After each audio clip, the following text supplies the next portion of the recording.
আরবের একজন স্কলার আলী আস-সাল্লাবি তিনি তার একটি গ্রন্থে লিখেছেন, আমেরিকার একজন ম্যাথমেটিক্সের প্রফেসর, গণিতের প্রফেসর, একজন সায়েন্টিস্ট, তিনি কোনোভাবে মুসলমান হয়ে গেছেন।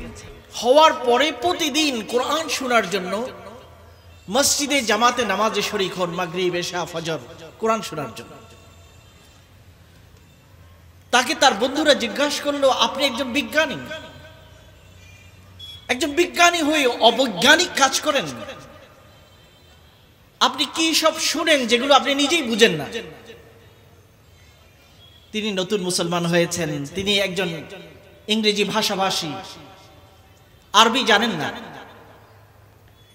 তো কোরআন যেগুলো তেলাওয়াত করা হয় মাগরিব, এশা, ফজরে তিনি বুঝেন না, কিন্তু তারপরেও সেখানে শোনার জন্য তিনি চলে যান।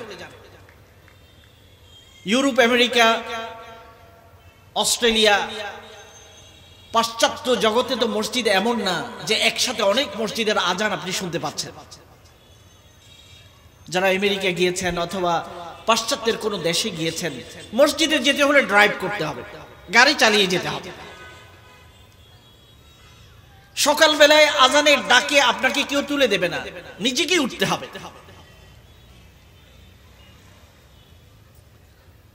এই প্রফেসর নতুন মুসলমান, কোরআনের আওয়াজ শোনার জন্য প্রতি বেলায় মসজিদে চলে যান। তাকে জিজ্ঞাসা করা হলো, যেই জিনিস আপনি বুঝেন না ওটা শোনার জন্য আপনি দাঁড়িয়ে থাকেন, এটা কি কথা? ওই প্রফেসরের একটা বক্তব্য এত চমৎকার, তিনি উত্তর দিয়েছেন। তিনি বলেছেন, এখানে বিজ্ঞানের প্রশ্ন নয়, একটি ছোট বাচ্চা 6 মাস 1 বছর হয়েছে, সে জানে না মা কি কথা বলছে, সে বুঝে না বাবা কি কথা বলছে। ছোট বাচ্চার কি বুঝার ক্ষমতা আছে মা কি বলছে, বাবা কি বলছে? মা বাইরে চলে গেছে, বাচ্চাটি মাকে খুঁজে। কিছুক্ষণ পর মা দরজা দিয়ে ঢুকছে, মায়ের কণ্ঠ শুনে সে কেঁদে ওঠে। ওই গণিতের বিজ্ঞানী বলেন যে এই বাচ্চা কি বুঝে কাঁদলো, না মায়ের স্বর আওয়াজ শুনে বুঝতে পারলো যে এটা আমার মায়ের আওয়াজ? মায়ের আওয়াজ তার কলিজাকে ঠান্ডা করে দিয়েছে, আবেগী করে দিয়েছে। একজন মায়ের আওয়াজ যদি একটি শিশুকে, অবুঝ শিশুর অন্তরকে, কলিজাকে ঠান্ডা করে দিতে পারে, তাহলে আমার প্রভুর কথা কেন আমার অন্তরকে ঠান্ডা করে দেবে না, আমার কলিজাকে ঠান্ডা করে দেবে না? আমি বুঝি না ঠিক, কিন্তু আমি জানি এই কথা কোনো মানুষের কথা নয়, এই শব্দ কোনো মানুষ উচ্চারণ করছে না, এটা হচ্ছে আমার প্রভু সরাসরি আমার সাথে কথা বলছে। কাজে আমি বুঝি না ঠিকই, মায়ের কণ্ঠ শুনলে যেমন সন্তানের কলিজা ঠান্ডা হয়ে যায়, আমার রবের কথা শুনলেও আমার কলিজা ঠান্ডা হয়ে যায়। এটা হচ্ছে কোরআনের আকর্ষণ একজন নন মুসলিমকে, নতুন মুসলমানকে, যে জন্মগতভাবে আমাদের মতো মুসলমান নয়, কিন্তু কোরআন এভাবে তাকে চম্বুকের মতো আকর্ষণ করেছে। আজকে আমি বিশ্বাস করি আজকের এই পবিত্র রাতে আপনারা যারা এসেছেন, অনেকে সারাদিন হয়তো চাকরি করেছেন, কাজ করেছেন, ক্লান্ত, হয়তো একটু বিশ্রাম নিতেন। মা বোনেরা দলে দলে এসেছেন, ঘরের কাজগুলোকে আগে সামলে নিয়েছেন, পরিবারের কাজকর্মকে সেরে তিনি তাড়াতাড়ি চলে এসেছেন কোরআনের ডাকে, কোরআনের মায়ায়, আল্লাহর মহব্বত এবং ভালোবাসায়। মহান রব্বুল আলামিন আমাদের এই আবেগ, অনুভূতি, ভালোবাসাকে যেন কবুল করেন। আমি মূল আলোচনায় যাওয়ার আগে, প্রতি জুমার রাত এবং জুমার দিনে আমাদের একটা চেক লিস্ট থাকা দরকার। আমরা যখন সফরে যাই একটা চেক লিস্ট করি যে আমার ফোনটা নিয়ে যেতে হবে, ফোনের চার্জারটা নিতে হবে, কারেন্সি নিতে হবে, পয়সা নিতে হবে, বাংলাদেশে আসার সময় বাংলাদেশের পয়সা নিয়ে আসতে হবে, আরো কাপড় চোপড় জরুরি কি কি নিতে হবে যাতে করে মেডিসিন বাদ পড়ে না যায়, অসুবিধা না হয়, চেকলিস্ট করি। সপ্তাহে যখন জুমার রাত আসবে, বৃহস্পতিবার সূর্য ডুবে যাবে, এই জুমার রাত থেকে আরম্ভ করে আগামীকাল সূর্য ডুবা পর্যন্ত এই 24 ঘন্টায় মুসলমানের একটা চেকলিস্ট থাকা দরকার। কি চেকলিস্ট থাকবে? জুমার রাত শুরু হওয়ার সাথে সাথে দরুদ শরীফ শুরু হয়ে যাবে।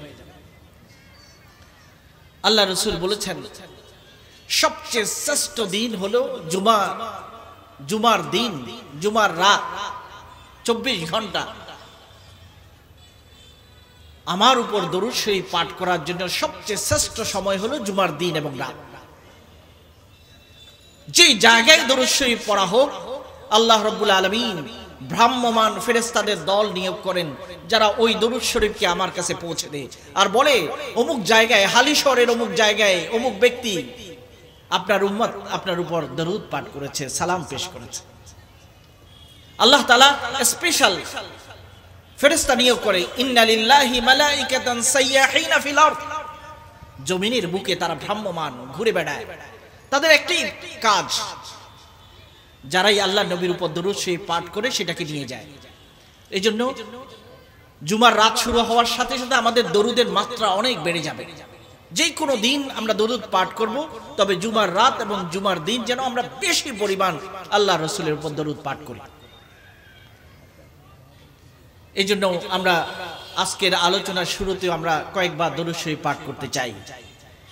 আল্লাহুম্মা সাল্লি আলা মুহাম্মাদ ওয়া আলা আলি মুহাম্মাদ কামা সাল্লাইতা আলা ইব্রাহিম ওয়া আলা আলি ইব্রাহিম ইন্নাকা হামিদুম মাজিদ। আল্লাহুম্মা বারিক আলা মুহাম্মাদিন ওয়া আলা আলি মুহাম্মাদ كما باركت على إبراهيم وعلى آل إبراهيم إنك حميد مجيد। সংক্ষেপে এইভাবে আমরা পাঠ করি, আল্লাহুম্মা সাল্লি আলা মুহাম্মাদ ওয়া আলা আলি মুহাম্মাদ ওয়া বারিক ওয়া সাল্লিম। আল্লাহুম্মা সাল্লি আলা মুহাম্মাদ ওয়া আলা আলি মুহাম্মাদ ওয়া বারিক ওয়া সাল্লিম। اللهم صل على محمد وعلى آل محمد وبارك وسلم। এই সংক্ষিপ্ত দরুদে সালাত আছে, সালাম আছে এবং বারাকাতের দোয়াও আছে। এই জন্য এই সংক্ষেপে আমরা যখন পড়ব, এই সংক্ষিপ্ত দরুদ শরীফ আমরা পাঠ করতে পারি। আল্লাহ রাব্বুল আলামিন যেন আমাদেরকে বেশি বেশি জুমার দিন রাতে সব সময় দরুদ পাঠ করার তৌফিক দান করেন এবং এর মাধ্যমে আল্লাহ রাসূলের সুপারিশ যেন আমাদের জন্য নসিব করেন। এটা হচ্ছে চেকলিস্টের প্রথম। তারপরে থাকবে জুমার দিন তাড়াতাড়ি ফজরের নামাজে উঠা, জামাতের সাথে ফজর আদায় করা। চেকলিস্ট সব সময় আমরা ফজরের নামাজ তো পড়বো, তবে জুমার দিনের গুরুত্ব অনেক বেশি। শ্রেষ্ঠ নামাজ বলা হয়েছে একটি হাদিসে জুমার দিনের ফজরের জামাত। এই জন্য আমরা আজকে থেকে নিয়ত করি, আমরা যারা এখানে উপস্থিত হয়েছে পুরুষেরা সবাই মসজিদে গিয়ে জামাতের সাথে জুমার দিনের ফজরের নামাজ আদায় করবে। আল্লাহ রাব্বুল আলামিন উপস্থিত সকল মানুষকে, সকল পুরুষকে আল্লাহ তাআলা যেন জুমার দিন ফজরের নামাজ জামাতে আদায় করার তৌফিক দান করেন। এরপরে জুমার দিন আমরা গোসল করব। এটা সপ্তাহের ঈদ। পুরুষদের জন্য তাড়াতাড়ি মসজিদে যাওয়ার জন্য প্রস্তুত হওয়া, সুন্দর কাপড় পরিধান করা, আতর লাগানো, যত আগে সম্ভব জুমার খুতবা শোনার জন্য পৌঁছে যাওয়া। যে ব্যক্তি প্রথম চলে যাবে আল্লাহ তাআলা তাকে উট কোরবানির সওয়াব দান করবেন। দ্বিতীয় ব্যক্তিকে কিসের সওয়াব দান করবেন? গরু কোরবানির সওয়াব দান করবেন। তারপরে ছাগল কোরবানির সওয়াব। এই জন্য প্রতিদিন সারা জীবন অনেক ব্যক্তি এমন আছে যে পুরো জীবনে একবার কোনোদিন উট কোরবানি করতে পারেনি। আপনারা এখানে যারা আছেন মাঠে, এমন কোনো ব্যক্তি আছেন যে একটু হাত তুলবেন যে উট কোরবানি করেছেন? গরু কোরবানি করি আমরা, ছাগল করি, উট কোরবানি করা সবার পক্ষে সম্ভব না, অনেক দাম এবং বাংলাদেশে অত অ্যাভেলেবল না। কিন্তু প্রতি সপ্তাহে আল্লাহ রাব্বুল আলামিন উট কোরবানির সওয়াব পাওয়ার পথ খুলে দিয়েছেন। জুমার দিন প্রথম ব্যক্তি হিসেবে আল্লাহর ঘরে ঢুকে যাবেন, উট কোরবানির সওয়াব পেয়ে গেলেন। এরপরে জুমাতে গিয়ে কোনো কথা বলবো না, বরং সালাত তাহিয়াতুল মসজিদ আদায় করে আল্লাহর জিকিরের মধ্যে নিজেকে লিপ্ত রাখবো। খুতবা যখন শুরু হবে মনোযোগ দিয়ে ইমামের বক্তব্য শুনবো, খতিবের খুতবা শুনবো। কারোর সাথে কোনো কথা বলবো না, কাউকে বলবো না চুপ করো। পিছনে গিয়ে মানুষের কাঁধের উপর পার হয়ে হয়ে সামনেও যাব না। আল্লাহ রাসূল সতর্ক করেছেন, যেই মানুষ পরে আসলো কিন্তু মানুষের কাঁধের উপর ভর করে করে সামনে গেল, সেই জন্য জাহান্নামের উপর দিয়ে গেল। যখন যেখানে আমি পৌঁছলাম ওখানে গিয়ে বসবো, আর সামনে জায়গা থাকলে সেটাকে পূরণ করে বসবো, যাতে করে অন্য কারো আসতে না হয়। জুমার দিন 1 ঘন্টা আল্লাহ তাআলা এমন রেখেছেন, সারপ্রাইজ, সাআতুল ইস্তিজাবা, যেটাই আল্লাহর কাছে চাওয়া হবে ওটাই কবুল হয়ে যাবে। 24 ঘন্টাকে যদি আমরা পাহারা দিই, যে আমার একটি অভাব আছে, আমার একটি কষ্ট আছে, আমার একটা ব্যথা আছে, আমি আল্লাহকে বলতে চাই, আল্লাহ থেকে মঞ্জুর করাতে চাই, 24 ঘন্টা যদি আমি আল্লাহর কাছে মুতাওয়াজ্জিহ থাকি, অন্তরকে কানেক্টেড করে রাখি, অবশ্যই ওই মুহূর্ত আমি পেয়ে যাব, আমার দোয়া কবুল হয়ে যাবে। আল্লাহ রাসূল কি মিথ্যা বলতে পারেন? আল্লাহ রাসূল গ্যারান্টি দিয়েছেন, ইন্না ফিল জুমাতি লাসা, জুমার দিনে একটি মুহূর্ত আছে, একটি সময় আছে, যেই সময়ে আল্লাহর বান্দা যেটা আল্লাহর কাছে চাবে, নক করবে, আল্লাহ দরজা খুলবেই। এই জন্য যখন কোনো সমস্যা থাকবে, যে এই জুমা বৃহস্পতিবার মাগরিব থেকে আরম্ভ করে জুমার দিন মাগরিব পর্যন্ত আমি পাহারা দেব, ওই মুহূর্তকে আমাকে পেতেই হবে, সতর্ক থাকবো, অবশ্যই আমি পেয়ে যাব, আল্লাহ আমাকে বঞ্চিত করবেন না। বিশেষত আসর থেকে মাগরিব সময়, বিশেষত দিনের শেষ মুহূর্ত আসর থেকে মাগরিব, এই সময়ে দোয়া কবুলের যে সারপ্রাইজিং সময় আল্লাহ রেখেছেন, আল্লাহ বলেন নাই কোন সময়, এটা সারপ্রাইজ মুমিনের জন্য। মুমিন যেন চেষ্টা করলে আল্লাহ পথ খুলেই দেবেন। এই সারপ্রাইজিং সময়টা আমরা কখন পাবো? মাগরিব থেকে আসর থেকে মাগরিব পর্যন্ত এই সময়টা বিশেষভাবে। এগুলো হচ্ছে জুমার দিনের চেকলিস্ট। সূরাতুল কাহফ তেলাওয়াত করব, কোরআনে কারীমের মধ্যখানে আছে আল্লাহ তাআলা একটা নূর দান করবেন, যেটা 1 সপ্তাহ থেকে পরের সপ্তাহ পর্যন্ত সেই নূর আমার অন্তরকে আলোকিত করবে, পাপাচার থেকে আমাকে রক্ষা করবে। সূরাতুল কাহফ তেলাওয়াত করব। এই চেকলিস্ট আমাদের সবাই থাকা দরকার, যাতে করে কোনো জুমার দিন এই আমলগুলো যেন আমার থেকে মিস হয়ে না যায়।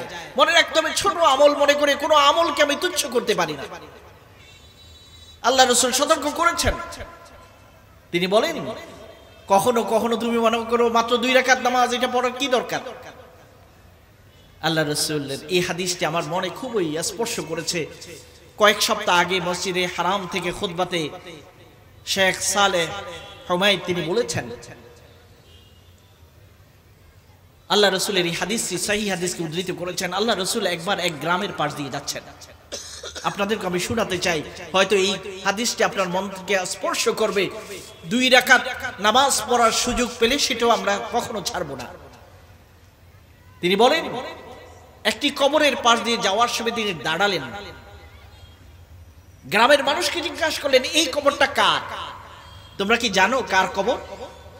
তারা বলল, অমুক ব্যক্তির কবর, সবাই চিনে। আল্লাহ রাসূল এই জন্য জিজ্ঞাসা করলেন যে তোমরা তো জানো লোকটা প্রসিদ্ধ ছিল, ব্যবসায়ী ছিল, পয়সা ছিল, ব্যবসায় যেন লস না হয় ছটফট করত। এই ব্যবসায়ী লোকটি এই ব্যক্তির কাছে রাকাতানি খাফিফাতানি আহাব্বু ইলাই মিন বাকিয়াতি দুনিয়াকুম, আজকে সে কবরবাসী হয়ে গেছে, অসহায়। তাকে যদি বলা হয় যে তোমাকে সংক্ষিপ্ত 2 রাকাত নামাজ পড়ার সুযোগ দেয়া হবে, লম্বা নামাজ না, সংক্ষিপ্ত রাকাতানি খাফিফাতান, হালকা ভাবে 2 রাকাত তুমি নামাজ পড়ার সুযোগ পাবে, তবে শর্ত হলো দুনিয়াতে যত সম্পদ তোমার আছে সবকিছু দিতে হবে। সেই লোকটি বলবে, শুধু আমার কাছে যেটা আছে সেটা নয়, সারা পৃথিবীর অবশিষ্ট যত সম্পদ আছে সবগুলো আমি দিয়ে দিব, তারপরে আমি চাই আমাকে হালকা 2 রাকাত নামাজের সুযোগ দেওয়া হোক।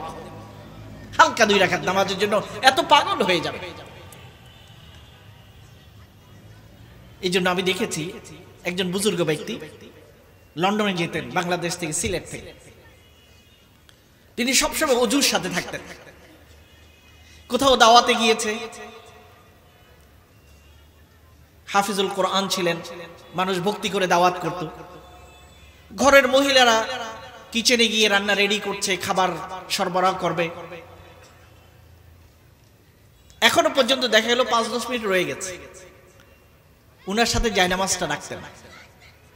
উনি এক কোণে জায়নামাজটা বিছিয়ে 2 রাকাত নামাজ পড়া শুরু করতেন আর বলতেন, আমি বয়স হয়ে গেছে আমার, কখন আল্লাহ ডাক দেন। আপনারা এখনো যুবক আছেন, সময় আছে আপনাদের, আমার হয়তো সময় বেশি নেই। এই জন্য এই যে 5 মিনিট তিনি অপেক্ষা করছেন, খাবার রেডি হবে, খাবার টেবিলে দেয়া হবে, এই 5 মিনিট সময়টাকেও তিনি অবহেলা করতেন না, 2 রাকাত নফল নামাজ পড়া শুরু করতেন। আল্লাহ রাব্বুল আলামিন এই বুজুর্গ ব্যক্তিটি যখন আমেরিকা নিউ ইয়র্কে গিয়েছে তারাবি পড়ানোর জন্য, যখন সেজদায় গিয়েছেন, সেজদা অবস্থায় তার জান আল্লাহ কবজ করেছেন। যে যেভাবে আল্লাহর কাছে যেতে চায়, আল্লাহ বান্দার আশাকে সেভাবে পূরণ করে। সবসময় দোয়া করতে, হে আল্লাহ, আমি সেজদা অবস্থায় তোমার কাছে যেতে চাই। যখন এই সুযোগ পেত সেজদা করতেন, সেজদাকে ভালোবাসতেন, এবং সেজদা অবস্থায় আল্লাহ রাব্বুল আলামিন তাকে ডেকে নিয়েছেন। আল্লাহ রাব্বুল আলামিন আমাদেরকেও এরকম সুন্দর মৃত্যু যেন নসিব করেন। আল্লাহর ইবাদত অবস্থায় যেন আমরা যেতে পারি। আল্লাহ যেন সেজদা থেকে আমাদেরকে বঞ্চিত না করেন, সেজদার মজা থেকে আমাদেরকে যেন বঞ্চিত না করেন।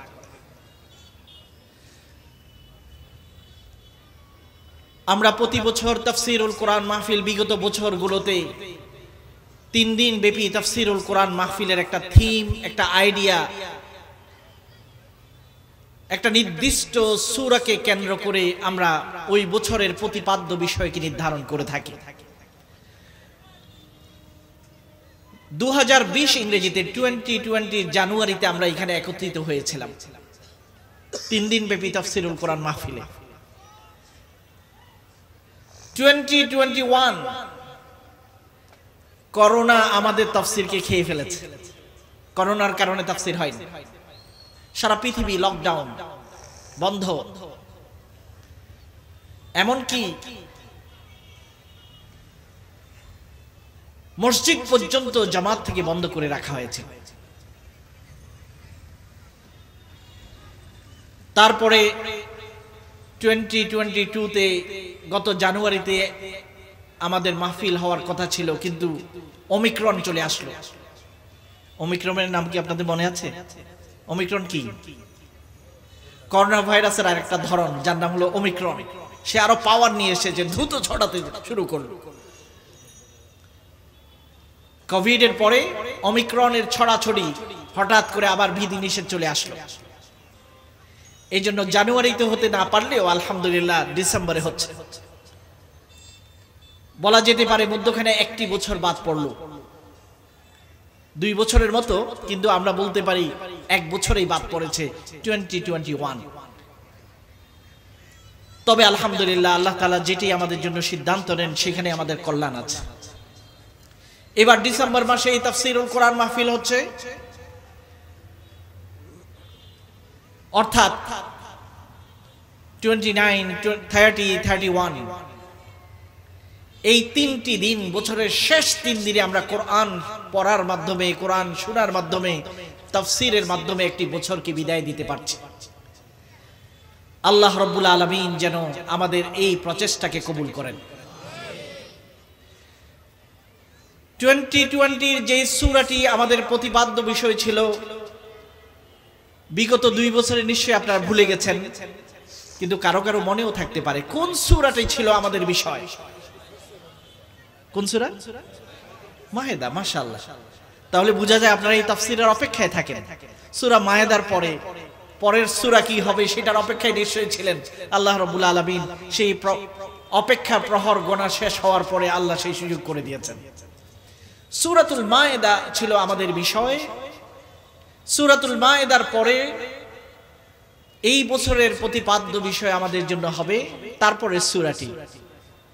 সূরা মায়েদার পরে কোরআনে কারীমে 6ষ্ঠ সূরা, যে সূরাটি, সেই সূরাটির নাম কি? সূরাতুল আনআম, সূরা আল আনআম। আজকে আমরা এর ভূমিকা নিয়ে আলোচনা করব। আগামীকাল ইনশাআল্লাহ সূরাতুল আনআমের মাধ্যমে জগৎকে দেখার চেষ্টা করব, জগতের পরিভ্রমণ করব আমরা। এবং তৃতীয় দিন সূরাতুল আনআম কিভাবে আন্তর্জাতিক ইউনিভার্সাল মানবিক শিক্ষা মানব জাতির কাছে তুলে ধরেছেন। বাইবেল এবং সূরাতুল আনআমের সংক্ষিপ্ত একটি কম্পারেটিভ স্টাডিও আমরা করতে পারব। সূরাতুল আনআম শুরু হয়েছে আলহামদুলিল্লাহ দিয়ে। আলহামদুলিল্লাহিল্লাযী খালাকাস সামাওয়াতি ওয়াল আরদ ওয়া জাআলায যুলুমাতি ওয়ান নূর।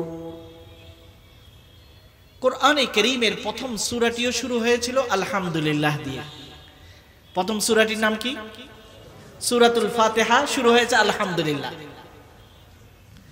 এরপর কয়েক পারা যাওয়ার পরে আবার আল্লাহ তাআলা কোরআনের সূরাকে শুরু করলেন সূরা আল আনআম, আলহামদুলিল্লাহিল্লাযী খালাকাস সামাওয়াতি ওয়াল আরদ। এরপর আবার কয়েক পারা যাওয়ার পরে কোরআনের মধ্যে যখন আসবেন তখনও আরেকটি সূরা পেয়ে যাবেন, যেই সূরাটি শুরু হবে আলহামদুলিল্লাহিল্লাযী আনজালা আলা আবদিহিল কিতাব। কোরআনের মধ্যখানের সূরা আরেকটি সূরার সূচনা হবে আলহামদুলিল্লাহ দিয়ে। সূরাটির নাম কি? সূরাতুল কাহফ, যেটা জুমার দিন আমরা তেলাওয়াত করে থাকি। তারপরে আবার কিছু দূর যাওয়ার পরে আরেকটি আরো দুইটি সূরা আসবে, সূরা ফাতির, সূরা সাবা। তাহলে টোটাল কয়টি সূরা শুরু হবে আলহামদুলিল্লাহ দিয়ে? 5টি। সূরা ফাতিহা, সূরা আল আনআম, সূরা কাহফ, সূরা ফাতির এবং সূরা সাবা। এই 5টি সূরার সূচনাই হলো আলহামদুলিল্লাহ। 5টি সূরা যে আমরা পড়তে পারবো আল্লাহর প্রশংসা করে, এই জন্য আল্লাহর প্রশংসা করি আমরা সবাই বলি আলহামদুলিল্লাহ। আলহামদুলিল্লাহ দিয়ে আমরা সূরা শুরু করছি, আল্লাহর প্রশংসা দিয়ে। সূরাটির নাম হলো সূরাতুল আনআম। সূরাতুল আনআম কোরআনে কারীমের একটি বড় সূরাগুলোর অন্তর্ভুক্ত। এই সূরা এমন একটি গাছ যার মধ্যে আপনি শাখা প্রশাখা পাবেন, আয়াত পাবেন। 165 আয়াত। সূরা আল আনআমের আয়াত সংখ্যা কতটি? 165। আমি উলামা কল্যাণ পরিষদের দায়িত্বশীলদেরকে অনুরোধ করব, সর্বশেষ দিন একটি কুইজ প্রতিযোগিতা করার জন্য। এই 3 দিন যেগুলো আমরা শুনবো, শিখবো এবং জানবো, এটার একটা পরীক্ষা হওয়া দরকার। যে কোনো কোর্সে যদি আপনি ভর্তি হন, কোর্স শেষ করার পরে একটা পরীক্ষা হয়, জিজ্ঞাসা করা হয়। আমরা 3 দিনের একটা কোর্সের মতো। এটা শুধু বয়ান না, এটা কোনো মাহফিল না, এটা শিক্ষা, জানা। আমি শিখবো, আপনি শিখবেন। শেষ দিন আমাদের একটি কুইজ হওয়া দরকার।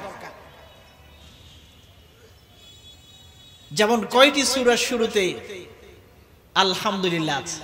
একটা প্রশ্ন।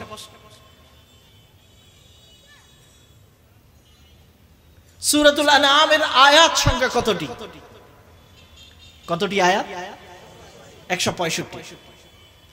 আমি চাবো যত ভাইরা এসেছেন, যত বোনেরা এসেছেন, মা বোনেরা এসেছেন, আগামী 2 দিন আপনি একা আসবেন না।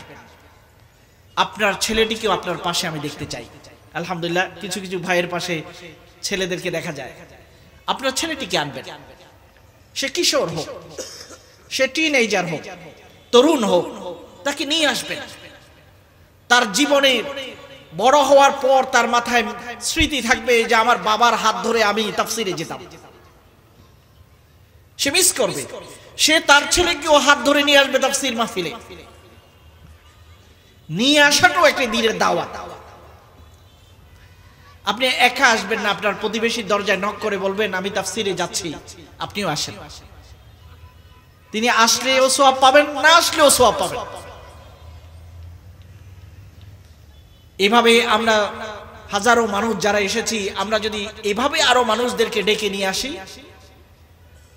আমার শুধু ইলম শিখা হবে না, পাশাপাশি দাওয়াতের কাজ হয়ে যাবে।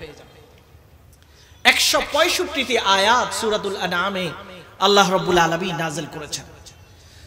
সবগুলো তাফসীরের কিতাব এই সূরাতুল আনআম সম্পর্কে যদি আপনি পড়েন, কয়েকটি বড় বড় তাফসীরের নাম আমাদের জানা দরকার। যেহেতু তাফসীরুল কোরআন মাহফিলে এসেছি, আমাদের উলামাগণ যে তাফসীর লিখেছেন, ক্লাসিক তাফসীরগুলোর নাম জানা দরকার। গুরুত্বপূর্ণ একটি তাফসীর, বড় মাপের তাফসীর, 30 খণ্ডের তাফসীরে কবীর ফখরুদ্দীন রাজি লিখেছেন। ইমাম ফখরুদ্দীন রাজি 30 খণ্ডের তাফসীর লিখেছেন, যার সংক্ষিপ্ত নাম হলো তাফসীরে কবীর, বড় তাফসীর।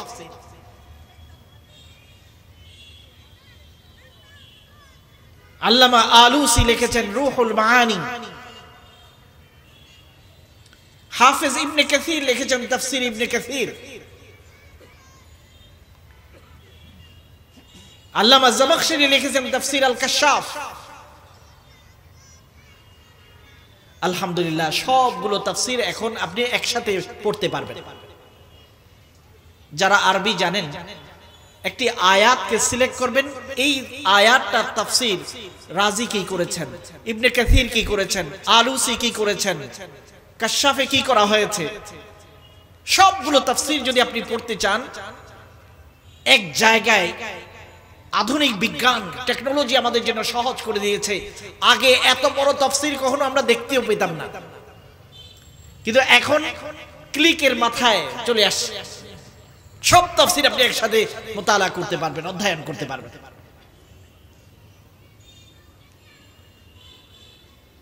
একটি ওয়েবসাইট আছে, ওলামাদের জন্য এটা উপকার হবে আরবিতে, আল জামে আল কবীর লিত্তাফাসির।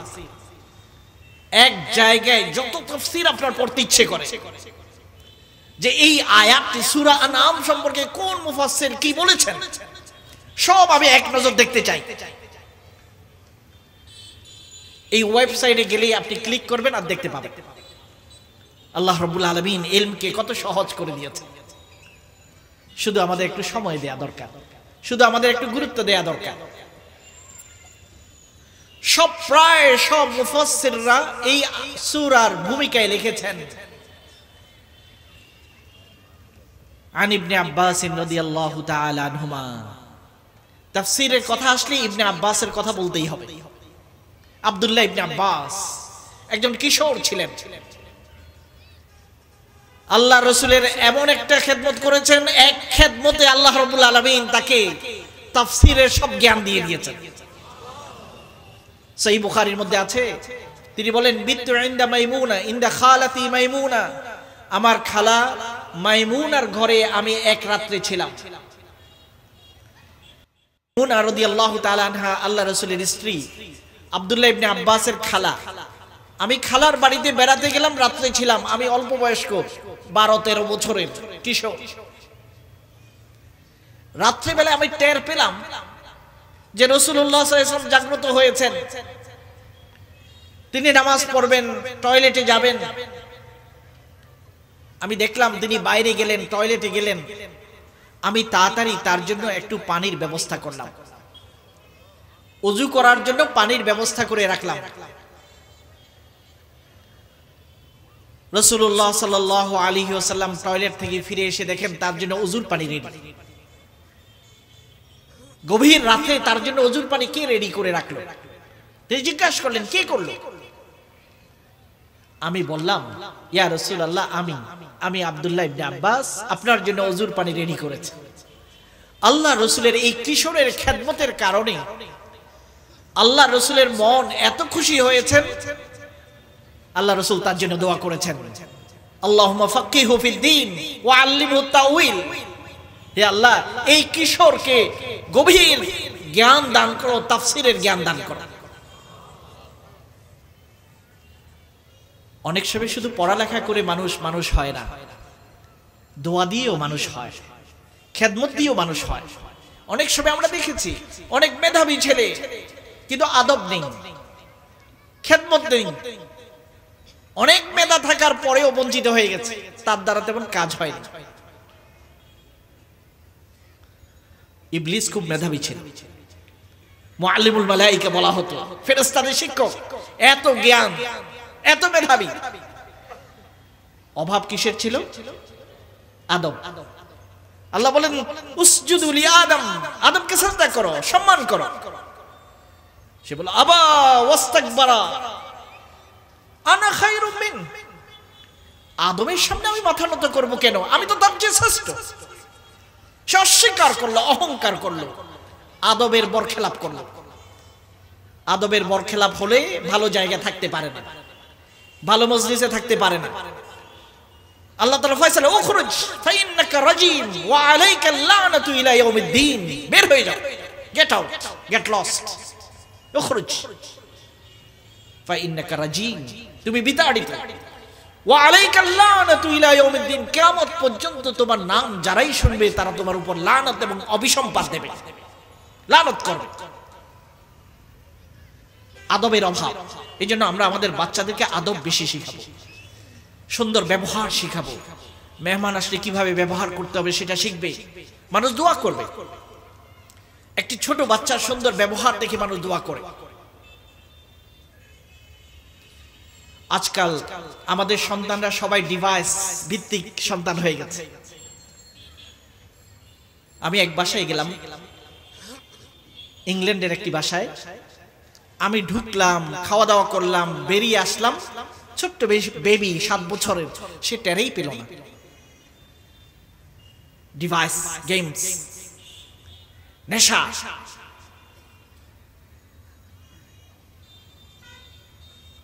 সবচেয়ে বড় ফিতনা, ছোট বড় সকলের জন্য। ছোটদের সাথে থাকতে থাকতে এখন বড়দের মধ্যে এই অভ্যাস, বুড়োদের মধ্যে এই অভ্যাস। আগে আমরা বলতাম অসৎ সঙ্গে সর্বনাশ, এখন বুড়োরা ছোট বাচ্চাদের সাথে থাকতে থাকতে তারাও দেখতে দেখতে অভ্যস্ত হয়ে গেছে, তাদেরও নেশা লেগে গেছে। এই জন্য অনেক বয়স্কদেরকে দেখা যায় হাতে অযথা স্ক্রলিং করছে। আগে সে তসবিহ হাতে রাখতো, এখন তসবিহের মধ্যে এখন স্ক্রলিং। তো বুড়াগুলো নষ্ট হলো কার কারণে? বাচ্চাদের কারণে। যাই হোক, আমরা যেন তসবিহ ছেড়ে না দিই, স্ক্রলিং এ না যাই। বয়স বাড়ার সাথে সাথে শয়তানের প্রপাগান্ডা বেড়ে যাবে, চেষ্টা বেড়ে যাবে। শয়তান সবসময় প্রতিটি বনি আদমের প্রকাশ্য শত্রু। সে চাবে এই লোকটার বয়স বাড়ছে, এই বয়সে তাকে অপমান করাই, তাকে লজ্জা দিই, তার ছেলের সামনে, তার মেয়ের সামনে, তার নাতির সামনে তাকে লজ্জিত করে দিই। এই জন্য বয়সে শয়তানের প্ররোচনা বয়স্ক ব্যক্তিদের পিছনে বেড়ে যায়। আল্লাহ যেন আমাদেরকে বেইজ্জত না করেন। আল্লাহ রাব্বুল আলামিন বয়স বাড়ার সাথে সাথে আমাদের আমলকে যেন বাড়িয়ে দেন, তাকওয়াকে যেন বাড়িয়ে দেন, চোখের পানিকে যেন বাড়িয়ে দেন, কান্নাকে যেন বাড়িয়ে দেন, আমাদেরকে যেন বিভ্রান্ত না করেন। তো আমাদের বাচ্চাদেরকে আমি আদব শিখাবো। হযরত ইবনে আব্বাস রাদিয়াল্লাহু তাআলা আনহু এই আদবের কারণে, বিনয়ের কারণে, এই খেদমতের কারণে এমন দোয়া পেয়ে গেলেন, তার জীবন পরিবর্তন হয়ে গেছে। এই জন্য তাফসিরের কিতাব, তাফসির পড়লে আব্দুল্লাহ ইবনে আব্বাসের নাম ছাড়া আপনি তাফসির পড়তে পারবেন না। যে কোনো তাফসির আপনি খুলেন, আব্দুল্লাহ ইবনে আব্বাস এটার তাফসিরেই বলেছেন। কেন? আল্লাহ তাআলার পক্ষ থেকে এই কিশোরকে এরকম জ্ঞান আল্লাহ দান করে দিয়েছেন। হযরত ওমরের যুগে একটা কাণ্ড ঘটলো। সিনিয়র সাহাবাদেরকে নিয়ে তিনি একটি কমিটি গঠন করলেন বিভিন্ন বিষয়ে পরামর্শের জন্য। সেই জায়গায় আব্দুল্লাহ ইবনে আব্বাসকেও রাখলেন। সিনিয়র সাহাবাদের মনে একটু প্রশ্ন জাগলো যে এটা সিনিয়র সাহাবাদের, সিনিয়র ব্যক্তিদের সর্বোচ্চ একটা কমিটি, এই জায়গায় একটা কিশোর ছেলে, যুবক ছেলে আমাদের সাথে কেন? তারা একটু সংকোচ বোধ করছে। হযরত ওমর তো প্রজ্ঞাবান, তিনি মানুষকে দেখলে বুঝে যেতেন সে কি চিন্তা করছে। আল্লাহ তাকে প্রজ্ঞা দিয়েছেন, হিকমত দিয়েছেন। প্রায় 17টি আয়াত আল্লাহ রাব্বুল আলামিন নাযিল করেছেন, যেটা আগেই হযরত ওমর আল্লাহ রাসূলের কাছে প্রস্তাব করেছিলেন। এত প্রজ্ঞা, মুলহামাতে ওমর, এত ইলহাম আল্লাহ রাব্বুল আলামিন হযরত ওমরকে দান করেছেন। সাহাবাদের মনে কি প্রশ্ন সেটা তিনি বুঝে গেছেন। এই জন্য হযরত আব্দুল্লাহ ইবনে আব্বাসকে কেন রাখলেন, ডাইরেক্ট এটার উত্তর না দিয়ে তিনি একটি প্রশ্ন করলেন, সূরা নাসরের তাফসীর জিজ্ঞাসা করলেন। প্রত্যেকজন সাহাবা এক একটি মতামত দিলেন, কিন্তু ইবনে আব্বাস রাদিয়াল্লাহু তাআলা আনহু বললেন, তুমি যখন দেখবে আল্লাহর সাহায্য এবং বিজয় আসছে, দলে দলে মানুষ ইসলাম কবুল করছে, হে রাসূল আপনি তাসবিহ পাঠ করুন, ইস্তেগফার পড়ুন, নিশ্চয়ই আল্লাহ ক্ষমাশীল, তওবা গ্রহণকারী। আল্লাহ কি বলতে চাইলেন? যখন বিজয় দেখবেন, দলে দলে মানুষ ইসলামে আসছে, তখন আপনি তাসবিহ পড়বেন, আপনি ইস্তেগফার পড়বেন, এটা বলার কারণ কি? সাহাবায়ে কেরাম এক একটি ব্যাখ্যা দিচ্ছেন। আর আব্দুল্লাহ ইবনে আব্বাস রাদিয়াল্লাহু তাআলা আনহু বললেন, আল্লাহ রাব্বুল আলামিন এই সূরা নাযিলের মাধ্যমে রাসূলকে সতর্ক করলেন, ইয়া রাসূলুল্লাহ, মানুষ শুরুতে একজন একজন করে মুসলমান হয়েছে, মদিনায় আসার পরে, মক্কা বিজয়ের পরে মানুষ দলে দলে মুসলমান হওয়া শুরু, পুরা গ্রাম মুসলমান হয়ে যাচ্ছে, গ্রামে গ্রামে মুসলমান। আপনি যখন সেটা দেখবেন মনে করবেন আপনার মিশন শেষ, আপনাকে আমার কাছে চলে আসতে হবে, আসার আগে তাসবিহ এবং ইস্তেগফার করে আপনি প্রস্তুত হয়ে যান। এই সূরার মাধ্যমে আল্লাহ রাসূলের জীবন শেষ, মিশন সমাপ্ত, এই ঘোষণা আল্লাহ রাব্বুল আলামিন তার রাসূলকে দান করেছেন। এই কথাটা সূরাতে লেখা নেই, এই গভীর জ্ঞানটা কোথা থেকে পেলেন? আব্দুল্লাহ ইবনে আব্বাসের এই তাফসীর শুনে অন্যান্য সাহাবারা হতবাক হয়ে গেলেন। তখন তারা বুঝতে পারলেন যে কেন হযরত ওমর আব্দুল্লাহ ইবনে আব্বাসকে আমাদের সাথে বসালেন। তারা বুঝে গেছে, গভীর জ্ঞান, প্রজ্ঞা। আব্দুল্লাহ ইবনে আব্বাস রাদিয়াল্লাহু তাআলা আনহু বলেন, ইন্নাহা মাক্কিয়া নাযালাত জুমলাতান ওয়াহিদাতান। এই সূরাটা হলো মক্কি সূরা। কি সূরা? মক্কি সূরা। মক্কি সূরা মানে কি? মক্কায় নাযিল হয়েছে না, মক্কায় নাযিল হলে মক্কি সূরা বলে না। মক্কায় নাযিল না, মক্কা জায়গার নাম না। মক্কি মানে হলো হিজরতের আগে, আল্লাহ রাসূল মদিনাতে আসার আগে যেই সূরা আয়াত নাযিল হয়েছে ওগুলোকে বলা হয় মাক্কিয়া। মক্কা মানে হচ্ছে এটা যে সময়কাল, এটা স্থানের নাম নয়। এটা তায়েফে নাযিল হতে পারে, মক্কার বাইরে অন্য কোনো শহরেও নাযিল হতে পারে। মক্কি সূরা মানে, মক্কি আয়াত মানে আল্লাহ রাসূল হিজরত করে মক্কা ত্যাগ করে মদিনায় আসার আগের সময়, প্রথম 10 বছরে 13 বছরে যেটা নাযিল হয়েছে সেগুলোকে বলা হয় মক্কি সূরা বা আয়াত। সেটা অন্য শহরেও নাযিল হতে পারে।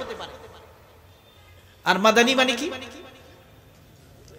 হিজরতের পরে, সেটা মক্কায়ও নাযিল হতে পারে। হিজরতের পরে আল্লাহ রাসূল মক্কায় গিয়েছেন কয়েকবার, তখন নাযিল হলেও এটা মাদানী সূরা, যদিও নাযিল হয়েছে মক্কায়।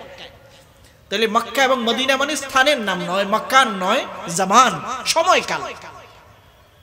প্রথম 13 বছরে যদি নাযিল হয় এটা হলো মক্কি, শেষ 10 বছরে যদি নাযিল হয় এটা মাদানী। এখন আপনি প্রশ্ন করতে পারেন, মাঝখানে নাযিল হলে কি হবে?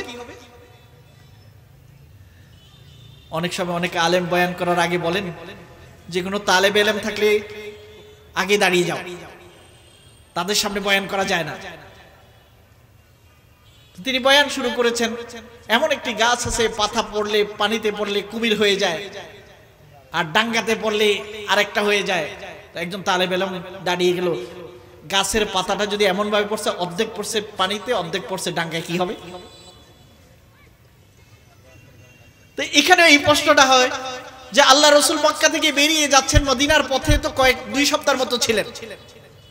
হিজরতের পথ তো এখন তো আপনি 2 ঘন্টায় চলে যাচ্ছেন, নতুন মেট্রো লাইন চালু হয়ে গেছে, ট্রেন চালু হয়ে গেছে। আমাদের দেলোয়ার হোসেন আনসারী সাহেব আসছেন, নিশ্চয়ই ওনারা ট্রেনে চড়েছেন, আমি এখনো চড়ি নাই। মক্কা থেকে মদিনায় যেতে আগে বাসে করে আমরা 4-5 ঘন্টা লাগে, এখন আরো কম সময় ট্রেনে চলে যাওয়া যায়, দ্রুতগামী ট্রেন। আলহামদুলিল্লাহ বাংলাদেশেও মেট্রো চালু হয়ে গেছে। পৃথিবীর সাথে পাল্লা দিয়ে বাংলাদেশ আর পিছনে থাকবে না, সামনে যাবে। একজন তো আমাকে বলল যে আপনারা কি, আমাদেরও আপনাদের চেয়ে ভালো আছে।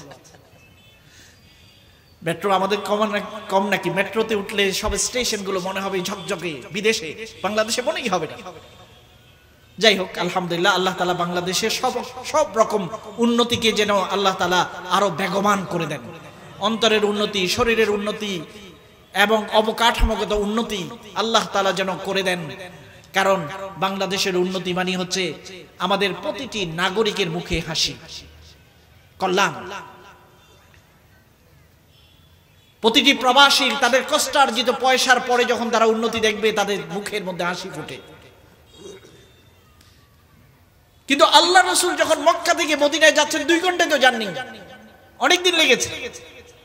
পথের মধ্যেও আয়াত নাযিল হয়েছে। ওই আয়াতকে কি বলবেন? এটা আপনাদের কাছে প্রশ্ন, এটার উত্তর আপনারা বাইর করবেন। আপনারা তালিবুল ইলম, এখন আপনারা সিকার অফ নলেজ, জ্ঞানের অন্বেষণকারী। এই কুইজটা আপনাদেরকে দিয়ে দিলাম, আগামীকাল জিজ্ঞাসা করব।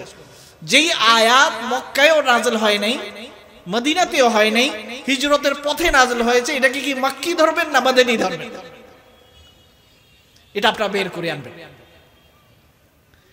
হযরত ইবনে আব্বাস রাদিয়াল্লাহু তাআলা আনহু বলেন, ফামতালা মিনহাল ওয়াদি, এই সূরাটি যখন নাযিল হয় একসাথে, অন্য বড় বড় সূরাগুলো বিভিন্ন সময় কিছু আয়াত আজকে, কিছু আয়াত কালকে, এভাবে নাযিল হয়। সূরাতুল আনআমের 1 নম্বর বৈশিষ্ট্য মনে রাখবেন, পুরো সূরাটা আল্লাহ তাআলা জুমলাতান ওয়াহিদাতান একসাথে নাযিল করে দিয়েছেন। এই আয়াত 165টি আয়াত আসমান থেকে যখন আল্লাহ রাসূলের কাছে আসছে, এই আশাটাও ছিল একটা অলৌকিক, ইউনিক। কিভাবে আসলো? হযরত আনাস রাদিয়াল্লাহু তাআলা আনহু বলেন, ওয়া আন আনাস রাদিয়াল্লাহু তাআলা قال رسول الله صلى الله عليه وسلم ما نزل علي سورة من القرآن جملة غير سورة الأنعام। কোন সূরা, বড় সূরা আমার কাছে একসাথে নাযিল হয় নাই সূরা নাম ছাড়া। এই সূরাটি নাযিল হওয়ার সময় বড় ধরনের একটা বিপ্লব হয়েছে পৃথিবীতে। কি বিপ্লব? ওয়ামাজতামাতি শায়াতিন লিসূরাতিন মিনাল কুরআন জামাআহা লাহা। কোন সূরা নাযিলের সময় শয়তানের দল ডিস্টার্ব করার জন্য এভাবে চেষ্টা করে নাই, এভাবে গ্যাদারিং করে নাই, জামায়াত করে নাই, যেভাবে সূরাতুল আনআম নাযিলের সময় ডিস্টারবেন্স তৈরি করেছিল। কেন করেছিল সেটা আমরা পরে বলবো। তাহলে এটা যে 2 নম্বর বৈশিষ্ট্য, এত শয়তানের বড় ধরনের জামায়াত ডিস্টারবেন্স তৈরি করার জন্য, সমস্যা তৈরি করার জন্য আর কোন সূরা নাযিলের সময় হয় নাই সূরাতুল আনআম নাযিলের সময় যেমনটা হয়েছে। তাহলে বোঝা যায় সূরাতুল আনআমের তাফসীরের সময় অনেক ডিস্টারবেন্স হতে পারে, শয়তান আমাদেরকে বাধা দিতে পারে। আমরা যেন শয়তানকে বিজয়ী না করি, জয়ী করি। শয়তানকে বিজয়ী না করি, আমরা নিজেরাই যেন জয়ী হই। কেন? ওয়াকাদ বাআসা বিহা ইলাইয়া মা জিবরিল আলাইহিস সালাম 50000 মালাকান। আল্লাহ রাব্বুল আলামিন জিবরিল আলাইহিস সালামের মাধ্যমে ওহী নাযিল করেন।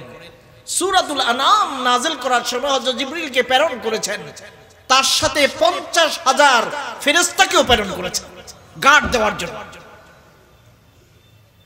সব তাফসীর এই কথাটি নকল করেছেন, উদ্ধৃত করেছেন।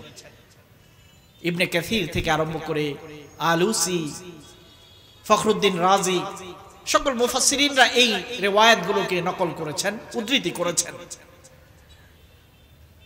ইয়াজুফুনাহা হাত্তা আকাররুহা ফি সাদরি, সকল ফেরেশতা সুনিশ্চিত হয়েছেন যে এটা আমার অন্তরের ভিতরে, আল্লাহ রাসূলের অন্তরের ভিতরে যেন সূরাতুল আনআমটা পুরোপুরি স্থাপিত হয়ে যায়। ততক্ষণ পর্যন্ত 50000 ফেরেশতা হযরত জিবরিল আলাইহিস সালামের নেতৃত্বে এসেছিলেন, অবস্থান করেছেন। কামা আকাররাল মাউ ফিল হাউদ, একটি হাউস যখন আপনি পানির জন ফুয়ারা তৈরি করেন, সেখানে পানিকে স্থাপন যেভাবে করা হয় ওইভাবে আমার অন্তরের ভিতরে সূরাতুল আনআমকে আল্লাহ তাআলা প্রতিস্থাপন করেছেন ফেরেশতাদের মাধ্যমে। ওয়ালাকাদ আ'আজ্জানি আল্লাহ বিহা ইজ্জান, এই সূরার মাধ্যমে আল্লাহ আমাকে এমন ইজ্জত দান করেছেন, এমন মর্যাদা দান করেছেন, লা ইউযিল্লুনা বা'দাহু আবাদা, এরপরে আর কখনো আল্লাহ আমাকে অপমান করবেন না।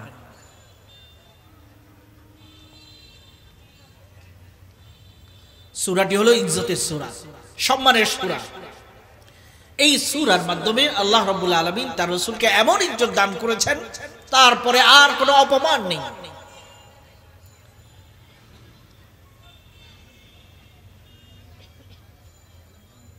তাফসীরগুলোতে আছে, ইবনুল মুনকাদির উল্লেখ করেন, লাম্মা নাযালাত সূরাতুল আনআম, সূরাতুল আনআম যখন নাযিল হয়, সাব্বাহা রাসূলুল্লাহ সাল্লাল্লাহু আলাইহি ওয়াসাল্লাম, আল্লাহ রাসূল তাসবিহ পাঠ করেছেন। তাসবিহ কি?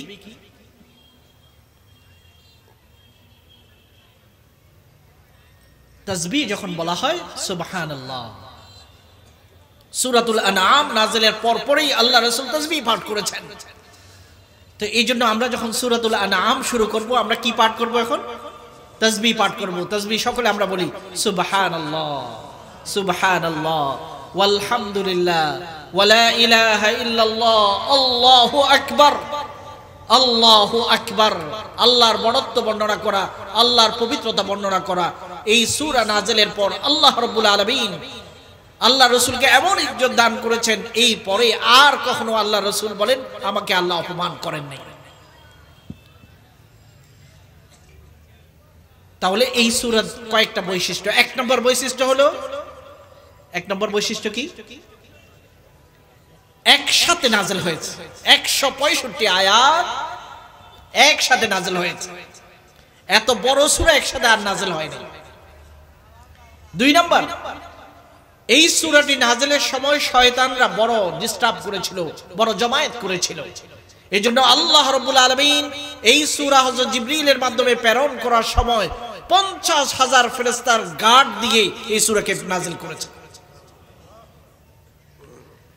আল্লাহ রাসূল এই সূরা নাযিলের পরে তাসবিহ পাঠ করেছেন।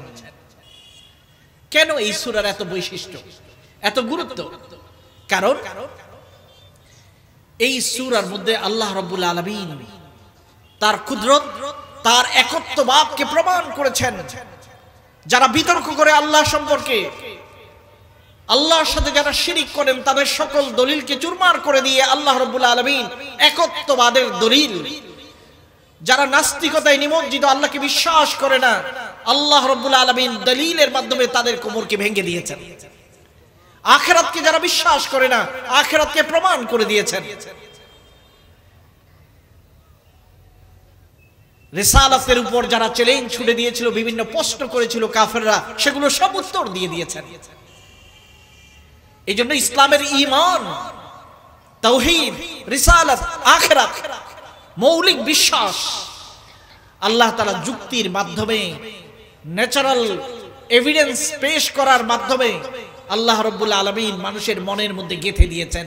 এই জন্য শয়তান চেয়েছে এটাতে ডিস্টারবেন্স তৈরি করা, যাতে করে এত শক্তিশালী সূরা যেন দুনিয়ার বুকে না আসে। তাওহীদের সূরা, ঈমানের সূরা, আকীদার সূরা, আখিরাতের সূরা এবং রিসালাতের সূরা, সূরাতুল আনআম। এই সূরাটির পরে, এই সূরার তাফসীর পড়ার পরে, জানার পরে আমাদের ঈমান যেন শক্তিশালী হয়ে যায়, এবং পুরা বছর যেন আমরা সূরাতুল আনআমের তাফসীর বারবার পড়ে থাকি। প্রতি বছর আমাদের এটা বিশ্বাস যে এই সূরাটি আমরা এখানে পড়ি, সেটা সারা বছর অনেক ভাইরা আছেন যারা মুখস্থ করেন। অনেকে বলেছেন সূরাতুল মাইদা, ওই দিন থেকে আমি মুখস্থ করা শুরু করেছি একটা একটা আয়াত করে। এটা কি অসম্ভব না সম্ভব? সম্ভব। একটি আয়াত আপনি চেষ্টা করবেন, বারবার পড়বেন, বারবার পড়বেন, যে আজকে আমার প্রথম আয়াত। আজকে আমি আপনাদের সামনে 3টি আয়াত পড়েছি। আগামীকাল আসার আগে এখানে আমি দেখতে চাবো, হাত তুলতে বলবো, কারা কারা এই 3টে আয়াত, ছোট ছোট আয়াত মুখস্থ করার চেষ্টা করেছেন বা মুখস্থ করেছেন। এটা প্রথম পরীক্ষা হয়ে যাক যে এই বছর, পুরো বছর হলো সূরা আনআমের বছর, হালিশর মাসের জন্য সূরাতুল আনআমের বছর। আমরা এই বছরকে শেষ করছি সূরাতুল আনআমের তাফসীরের মাধ্যমে। পুরো বছরের হোমওয়ার্ক হলো, বাড়ির কাজ হলো সূরাতুল আনআম শিখা, মুখস্থ করা, শুদ্ধ করা, তাফসীর পড়া। 165টা আয়াত যদি আমরা শিখি কোনো অসুবিধা হবে না।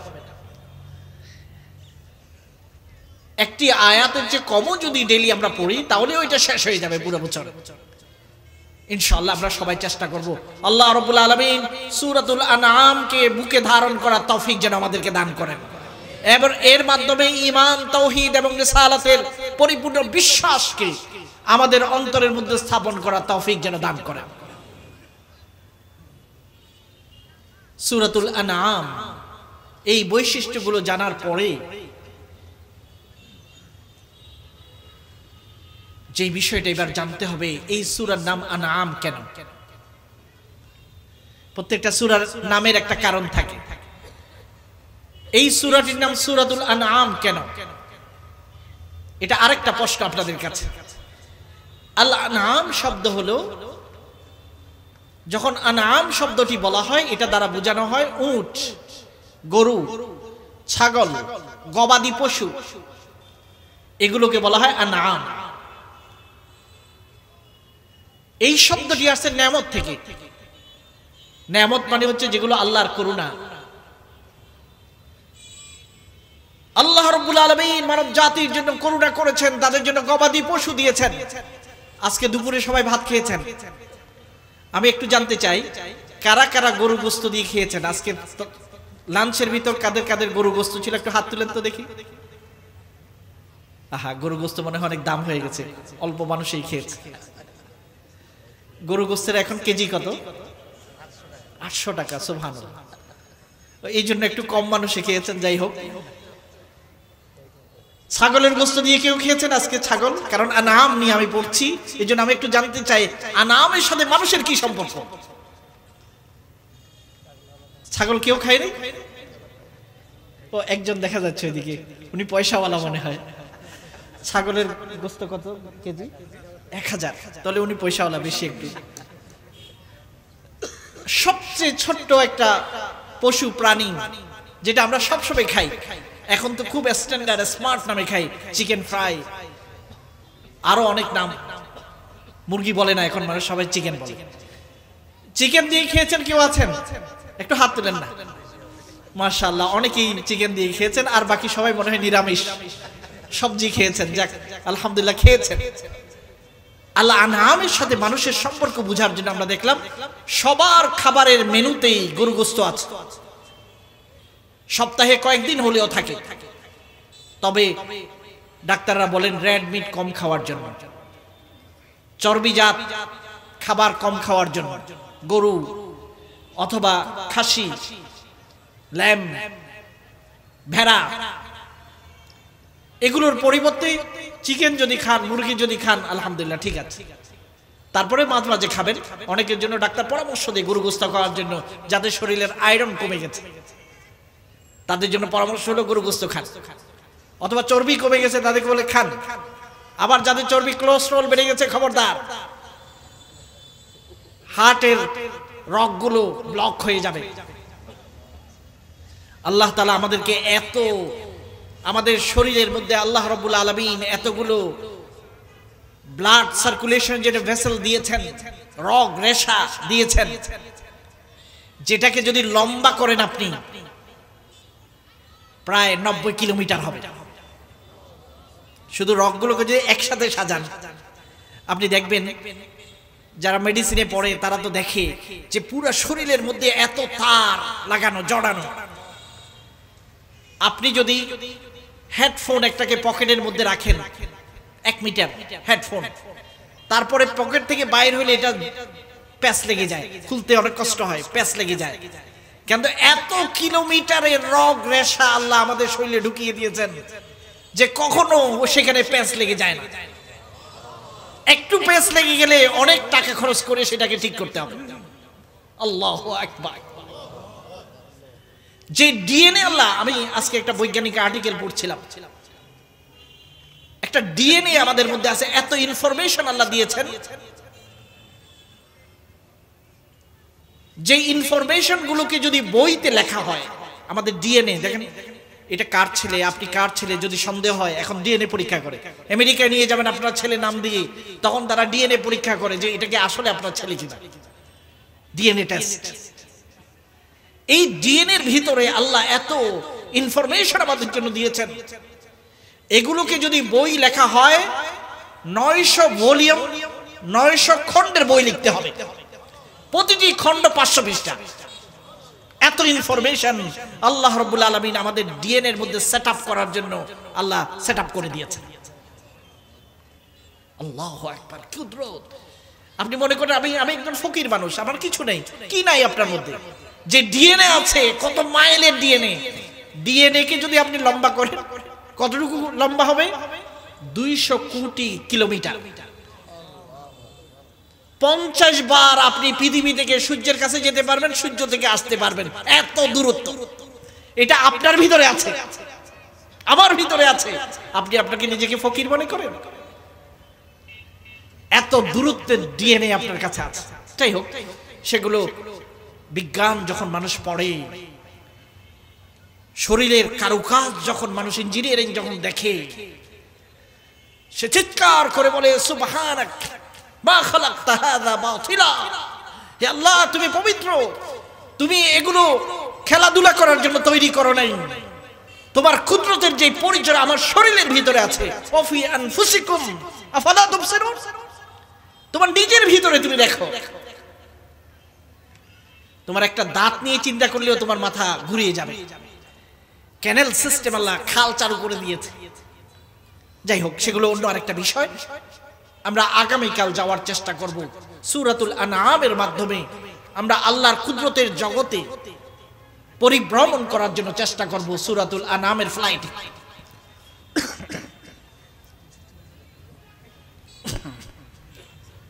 আমরা আজকে যে বিষয়টি বলতে চাই, আনআম মানে হলো গবাদি পশু, উট, গরু, ছাগল, এই জাতীয় জিনিসগুলোকে আল্লাহ রাব্বুল আলামিন বলেন আনআম।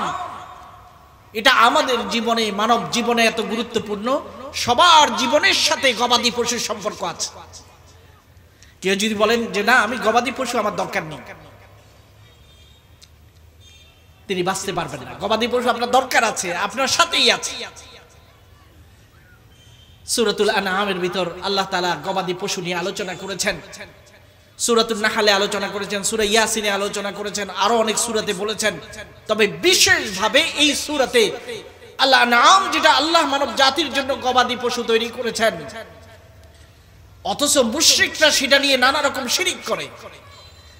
আল্লাহ তাআলা তাদের বিরুদ্ধে বলেছেন, এই গবাদি পশু তো আমি তোমাদের জন্য তৈরি করেছি, সেটা নিয়ে তোমরা শিরিক করো, তোমাদের প্রভুদের জন্য সেগুলোকে জবাই করো। আমি তো তোমাদেরকে কোনোদিন বলি নাই আমাকে গরু জবাই করে খাওয়াও। ওয়া হুয়া ইউতইমু ওয়া লা ইউতআম। তোমাদের প্রভুরা এমন নড়াচড়া করতে পারে না, কিন্তু তাদের জন্য জবাই করতে হয়, খাওয়াতে হয়। আর আমি হলাম এমন প্রভু, যাকে খাওয়াতে হয় না সেই খাওয়ায় তোমাকে। ওয়া হুয়া ইউতইমু ওয়া লা ইউতআম, সূরা আনআমে আল্লাহ বলছেন, ومن الأنعام حمولة وفرشا كلوا مما رزقكم الله ولا تتبعوا خطوات الشيطان إنه لكم عدو مبين। গবাদি পশুর দিকে একটু তাকাও, উটের দিকে, গরুর দিকে, অন্যান্য পশুর দিকে, তাহলে দেখতে পাবে সেগুলো তোমাদেরকে বহন করে। গবাদি পশু, উট, গাধা, খচ্চর, এগুলো এখনো পর্যন্ত মানব জাতিকে বহন করে।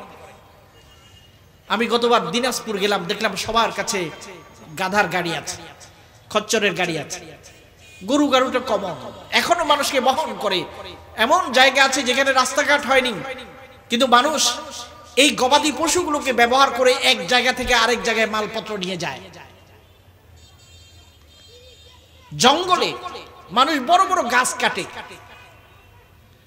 এই গাছগুলোকে লোকালয়ে আনার জন্য কোনো ট্রাক সেখানে নিতে পারে না, পাহাড়।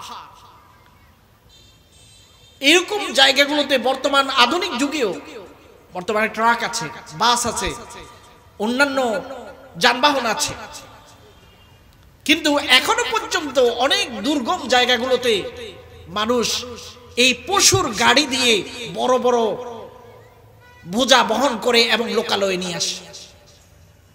আল্লাহ তাআলা সেটা বলছে, ওয়া তাহমিলু আসকালাকুম ইলা বালাদিন লাম তাকুনু বালিগিহি ইল্লা বিশাক্কিল আনফুস।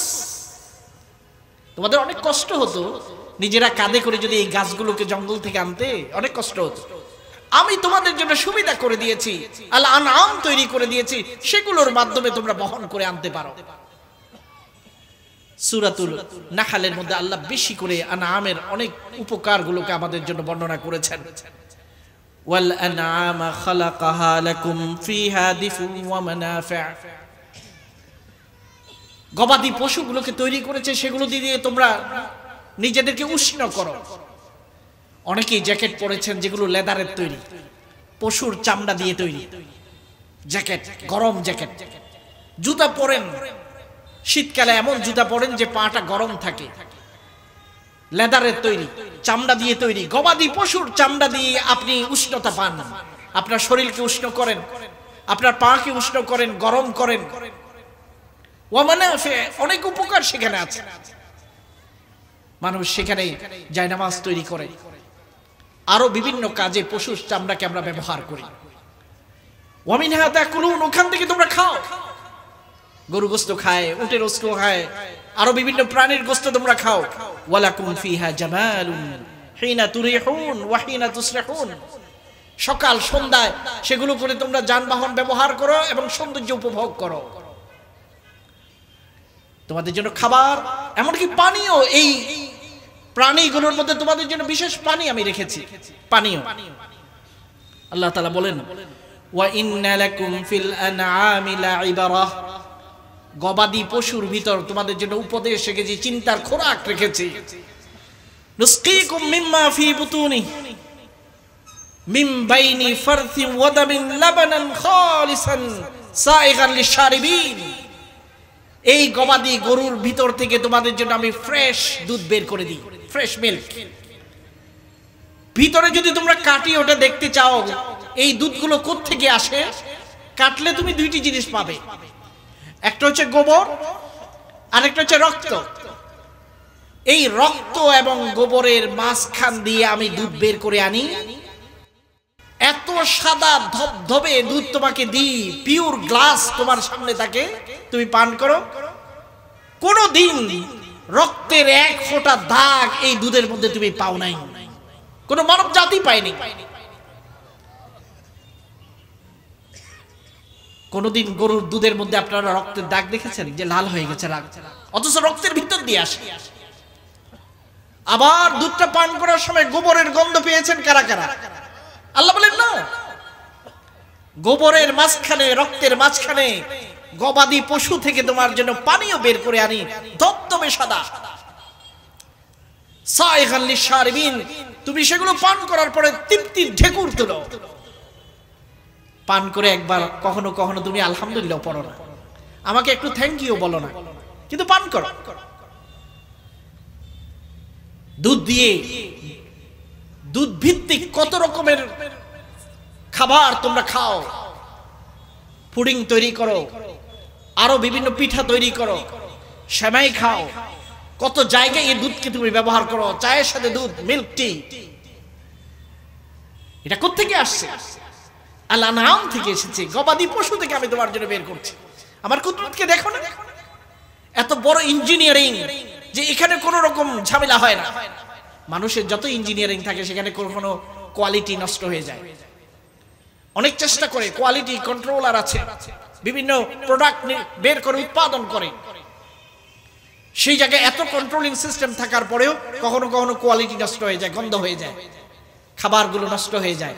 কিন্তু আল্লাহ রাব্বুল আলামিন দুধকে যখন ফ্রেশ বের করেন, কোন দিন আল্লাহর মিল্কের কোয়ালিটির মধ্যে কখনো কখনো ডিস্টারবেন্স তৈরি হয় নাই। মানব জাতির জন্য ফ্রেশ দুধ আল্লাহ তাআলা বের করে দেন। আল্লাহ তাআলা তোমাদের জন্য এগুলো তৈরি করেছেন। এই জন্য আল আনআম এই সূরার মাধ্যমে আল্লাহর সবচেয়ে বড় একটা নিয়ামত, মানব জাতির সাথে পশুর সম্পর্ক। এই পশুর মাধ্যমে কিভাবে মানব জাতি উপকৃত হচ্ছে। কিছুদিন আগে একটা পত্রিকায় এসেছে, আমি আজকে সিলেট থেকে এসেছি, গত ৩-৪ দিন আমি সিলেটে ছিলাম, বিভিন্ন প্রজেক্ট ভিজিট করার জন্য গিয়েছি। একটি বাড়িতে আমাকে নিয়ে যাওয়া হলো, সেখানে অনেক বড় মাপের একটা গরুকে আটকে রাখা হয়েছে। গরুর মালিক বলে যে আমার কাছে মুক্তিযোদ্ধা গরু আছে। আমি বললাম মানুষের মধ্যে না মুক্তিযোদ্ধা আছে, গরুর মধ্যে মুক্তিযোদ্ধা আছে? বলছে না, শুধু গরু না, আমার কাছে মোরগ আছে, মুক্তিযোদ্ধা মোরগ। যোগ করে বলছে এত মোটা, এত বড়। বলছে ভিতরে কেন রাখেন? বলছে কখনো এটাকে বাইরে রাখি না, কারণ এই সিলেট অঞ্চলে একটা খেলা হয় গরুর ফাইট, যুদ্ধ। এটাকে ব্যবহার করা হয় ওই যুদ্ধের জন্য। এটাকে যদি এখন বাইর করা হয় এটাকে আটকে রাখা যাবে না, এটা এত শক্তি। আমার তাড়াতাড়ি মনে পড়ে গেল, এত বড় গরু যদি বাইর হয়, শিং দিয়ে যদি একটু কাছে আসে আমরা মারা যাব, লাগাতে হবে না, ভয়েই মারা যাব, এত বড়। অথচ এই গরুটাকে কন্ট্রোল করে মানুষ আটকে রাখছে। দরজা খুলছে, বের হয়ে আসে নাই, কারণ অর্ডার নাই, ওখানে থাকতে হবে।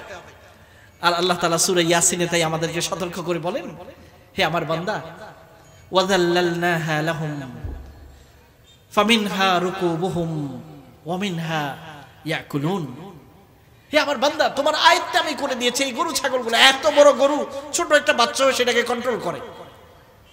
এত বড় হাতি, ছোট্ট একটা মানুষ কন্ট্রোল করে। এই হাতিটা যদি সামনের অংশ দিয়ে শুধু একটু নাড়া দেয়, ওই মানুষটাকে শেষ করে দিতে পারবে।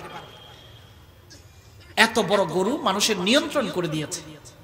এই জন্য আল্লাহ রাব্বুল আলামিন বলেন, যদি এটা তোমার নিয়ন্ত্রণে না থাকতো চুরমার করে দিত, পুরা এলাকাকে ভীত সন্ত্রস্ত করে দিতে পারত। মাঝে মাঝে আল্লাহ দেখান, দেখো এটা যদি কন্ট্রোলে না হয় কি হতে পারে। একটা গরু রিপোর্ট আসছে, অনেক দামি গরু, হঠাৎ করে সে পাগল হয়ে গেছে, অস্থির হয়ে গেছে। একজনকে গুঁতা দিয়ে মেরে ফেলছে, দ্বিতীয় জনকে গুঁতা দিচ্ছে। তৃতীয় জনের কাছে যাওয়ার আগে তাকে ফায়ার করে মেরে ফেলা হয়েছে। আল্লাহ তাআলা দেখাচ্ছেন এরকম শত হাজার হাজার গরুকে হে মানুষ তোমরা নিয়ন্ত্রণ করে ফেলো। একবার যদি একটু ব্যতিক্রম করে মুহূর্তের মধ্যে 1-2 জনকে মেরে ফেলছে। এটাকে কে তোমার নিয়ন্ত্রণে করে দিয়েছে একটু চিন্তা করেছো হে আমার বান্দা? ওয়াযাল্লালনাহা লাহুম, আমি সেটাকে তোমার জন্য অধীন করে দিয়েছি। এই জন্য যে কোনো যানবাহনে, সেটা ঘোড়ার গাড়ি হোক, উটের গাড়ি হোক, এমনি গাড়ি হোক, সেখানে বসলেই আমরা গাড়িতে উঠার আরোহণের দোয়া পড়ি। দোয়াটা আপনাদের জানা আছে? কি দোয়া?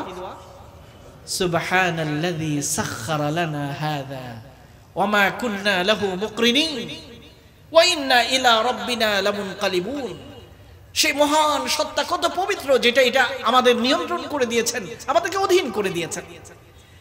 গাড়ির ব্রেক আমার কন্ট্রোল, মানে ব্রেক দিলে থেমে যায়, ক্লাসে পা দিলে সেটা স্পিড করে। আমি যদি চাই 70 মাইল পার আওয়ার দৌড়াবো, দৌড়াতে পারি। 10 মাইল 20 মাইল পারি, এটা আমার নিয়ন্ত্রণ। মাঝে মাঝে ব্রেক মানে না, নষ্ট হয়ে গেছে, ব্রেক নষ্ট, তখন গাড়ির ড্রাইভার মারা যায়, অন্যদেরকে মারে, গাছে ধাক্কা দিয়ে গাছকে ধ্বংস করে দেয়।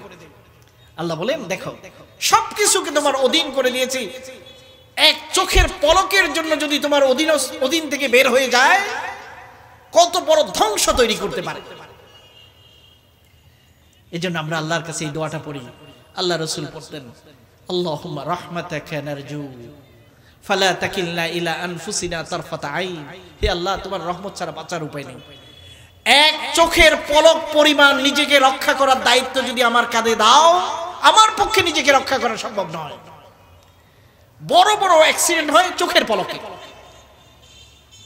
একটু বেখেয়াল হয়েছে ড্রাইভার, বিশাল অ্যাক্সিডেন্ট হয়ে যায় চোখের পলকে। এই জন্য আল্লাহ রাসূল বলেন এক চোখের পলক পরিমাণ হে আল্লাহ আমার দায়িত্ব আমার কাঁধে দিবেন। আল্লাহ আনআম গবাদি পশু নিয়ে আমরা আজকে একটু চিন্তা করলাম, কারণ আল্লাহই আমাদেরকে চিন্তা করার জন্য পুরো সূরার নামেই দিয়েছেন আল্লাহ নাম। আমরা আজকে এই ভূমিকার মাধ্যমে শেষ করতে চাই।